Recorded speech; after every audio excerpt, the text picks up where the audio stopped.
Este programa é livre para todos os públicos. O Senhor esteja convosco. Ele está no meio de nós. Proclamação do Evangelho de Jesus Cristo segundo João. Glória a vós, Senhor.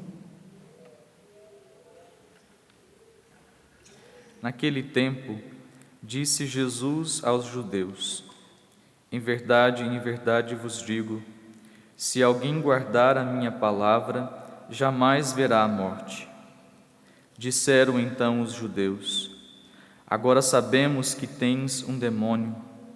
Abraão morreu e os profetas também, e tu dizes: se alguém guardar a minha palavra, jamais verá a morte. Acaso és maior do que nosso pai Abraão, que morreu como também os profetas? Quem pretende ser? Jesus respondeu: se me glorifico a mim mesmo, minha glória não vale nada. Quem me glorifica é o meu Pai, aquele que vós dizeis ser o vosso Deus. No entanto, não o conheceis, mas eu o conheço, e se dissesse que não o conheço, seria um mentiroso como vós. Mas eu o conheço e guardo a sua palavra. Vosso pai Abraão exultou por ver o meu dia. Ele o viu e alegrou-se. Os judeus disseram-lhe então: nem sequer 50 anos tens, e viste Abraão? Jesus respondeu: em verdade vos digo, antes que Abraão existisse, eu sou. Então eles pegaram em pedras para apedrejar Jesus, mas ele escondeu-se e saiu do templo. Palavra da salvação. Glória a vós, Senhor.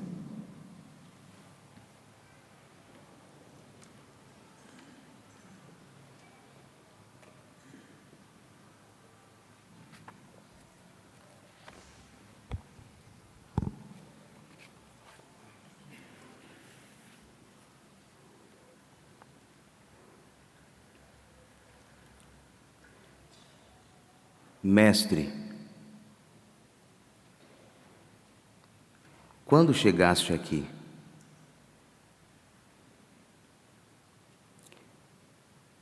Respondeu-lhes Jesus: buscais-me, não porque vistes os milagres, mas porque comestes dos pães e ficastes fartos. Senhor, dá-nos sempre deste pão. Jesus afirmou: eu sou o pão da vida. Aquele que vem a mim não terá mais fome. Eu sou o pão que desceu do céu. Quem crê em mim terá a vida eterna. Como pode este homem dar-nos a comer a sua carne? Quem come a minha carne e bebe meu sangue permanece em mim e eu nele, e eu o ressuscitarei no último dia. Isto é muito duro. Quem pode admitir? Jesus pergunta: isto escandaliza-vos? Quereis vós também retirar-vos? É a pergunta que Deus nos faz hoje. Quereis vós também retirar-vos? E Pedro respondeu: Senhor, para quem iríamos nós? Tu tens palavras de vida eterna. Meus queridos irmãos e minhas queridas irmãs, de acordo com o Evangelho de São João, que nós acabamos de ouvir, capítulo 6, Jesus dizia do momento em que ele, para além do alimento imediato, que é o maná, pão descido do céu, para além do alimento imediato, que era a lei, a palavra de Deus, o judeu, ele tinha a palavra como seu alimento. E por que iniciei a homilia com este trecho do Evangelho? Para compreendermos que, de acordo com o Evangelho de São João, é nesse capítulo que Jesus vai começar a ser perseguido. Porque senão nós não vamos entender o que se passa no Evangelho de hoje. Às vezes é assim, a gente precisa voltar para caminhar para frente, sobretudo na história.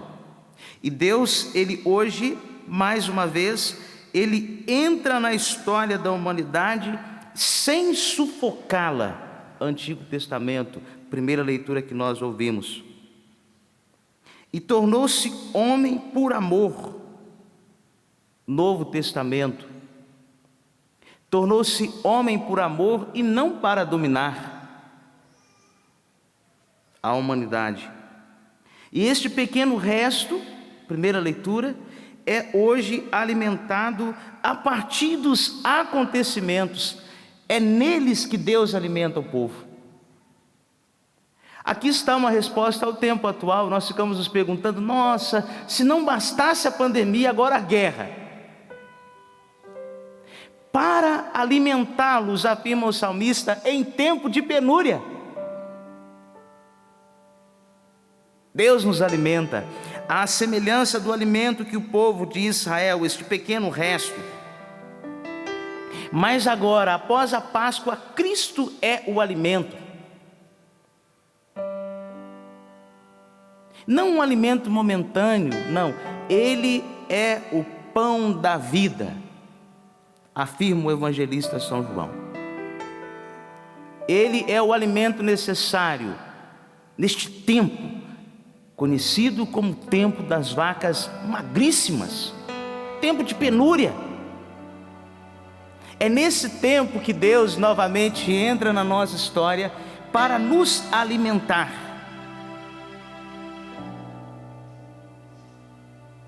Então imagine, Cristo está num contexto complicado, porque se para a mentalidade do judeu, o alimento era a lei, era a palavra. Agora ele diz: não, tudo que vocês ouviram até agora tem um cumprimento. Eu sou o Verbo encarnado. Aí o salmista, ele nos ajuda então a compreender, porque ele vai hoje comentar essa aliança que está na primeira leitura em unidade com a fecundidade. E o que acontece na primeira leitura a este grande homem de Deus, Abrão?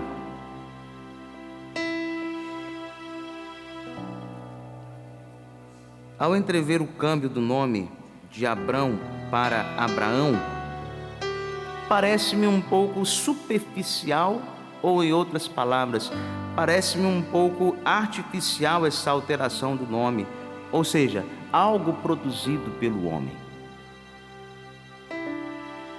Porém, entretanto, todavia, as aparências podem ser uma forma muito prévia de enganar o ser humano. Que quando nós olhamos para a tradição sacerdotal, ela relaciona tal acontecimento, ou seja, esta alteração no nome de Abrão, com a oferta da aliança, ou seja, Deus fez aliança com o povo.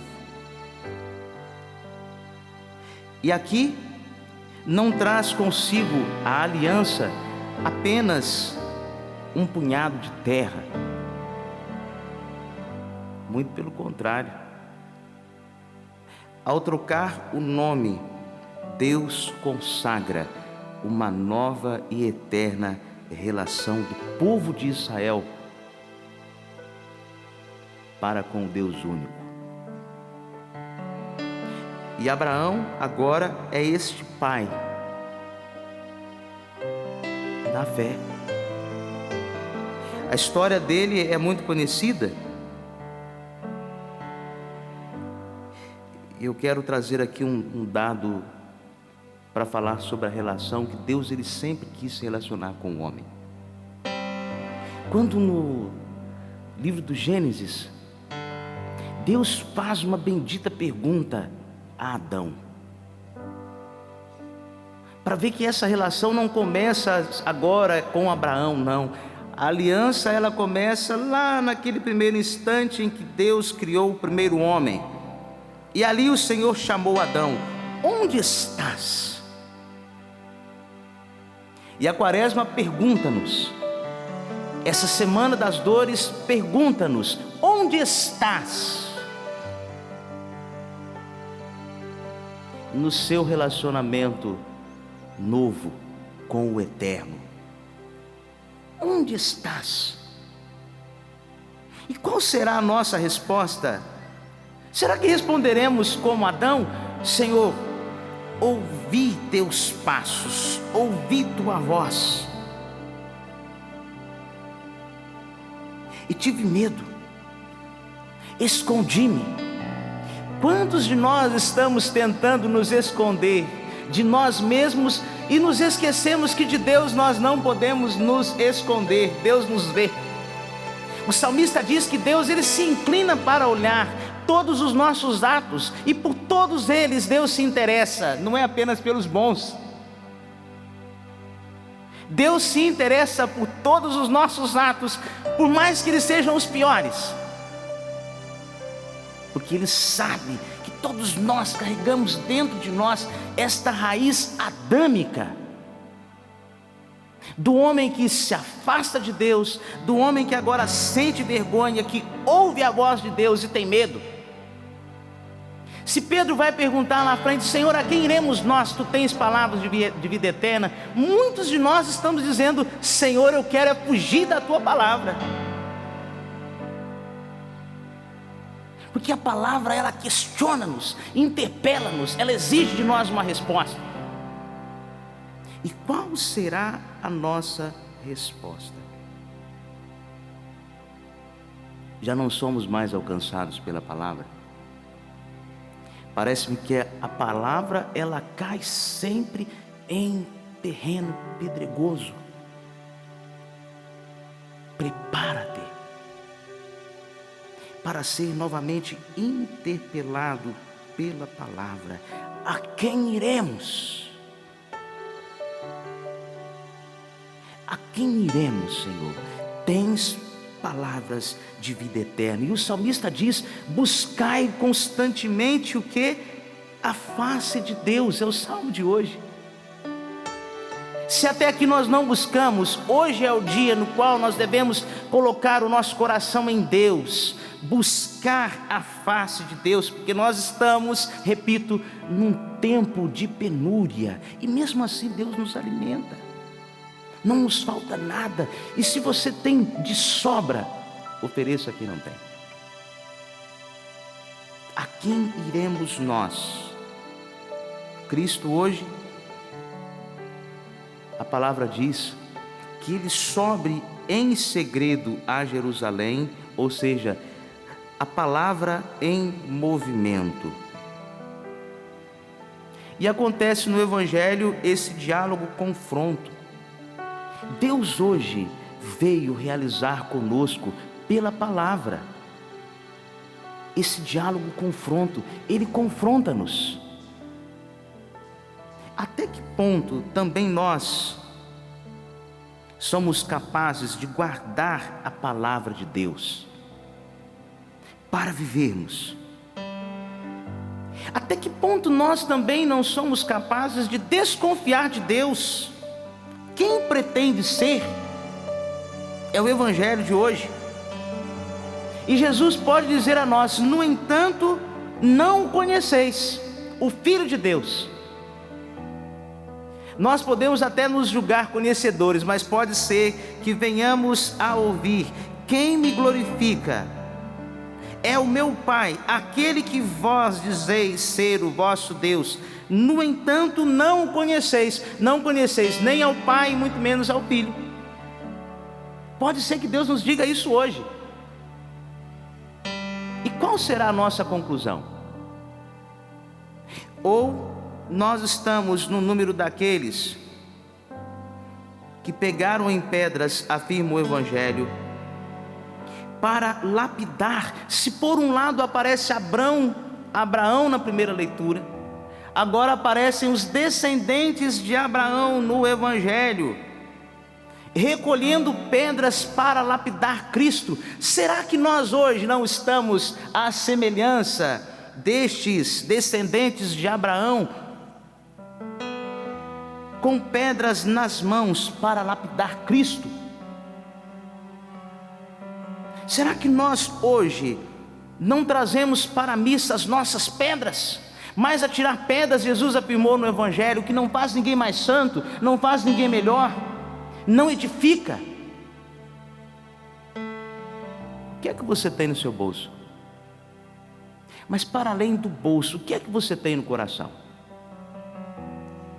Será que nós não estamos com estes descendentes aqui no Evangelho, tentando lapidar Cristo? Queremos as coisas ao nosso modo, ao nosso jeito, e faltamos com a caridade. E o Evangelho termina dizendo que Jesus refugia-se no monte, para que nós pudéssemos buscar refúgio nele. É por isso que Jesus sobe o monte. E lá, afirma o Evangelho, escondeu-se e saiu do templo. Ele vai para o monte se refugiar. E com o salmista nós vamos dizer: Tu és o meu refúgio e fortaleza, socorro bem presente na angústia. E termino dizendo que na primeira leitura, o filho de Abraão será poupado, Isaque, lá no monte conhecido como Monte Moriá. E Abraão respondeu ao filho, quando o filho perguntou: nós temos a lenha, temos o fogo, mas onde está o cordeiro para o sacrifício? E Abraão responde: Deus proverá, meu filho, porque a cada dia basta sem o seu cuidado. E onde foi que Deus cumpriu essa promessa que está nos lábios de Abraão? Porque Deus poupou. Isaque viveu.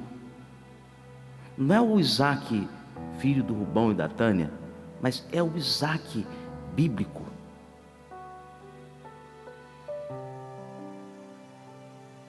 Deus poupou a vida de Isaque. Mas quando chegou a plenitude dos tempos, Deus enviou o seu filho, para que todo aquele que nele crê não pereça. E tanto Deus amou o mundo, que entregou o seu filho, para que nós tivéssemos vida, e tivéssemos vida em abundância. Mas nós já entramos na Semana Santa conscientes, porque Ele vive, nós podemos crer num amanhã diferenciado.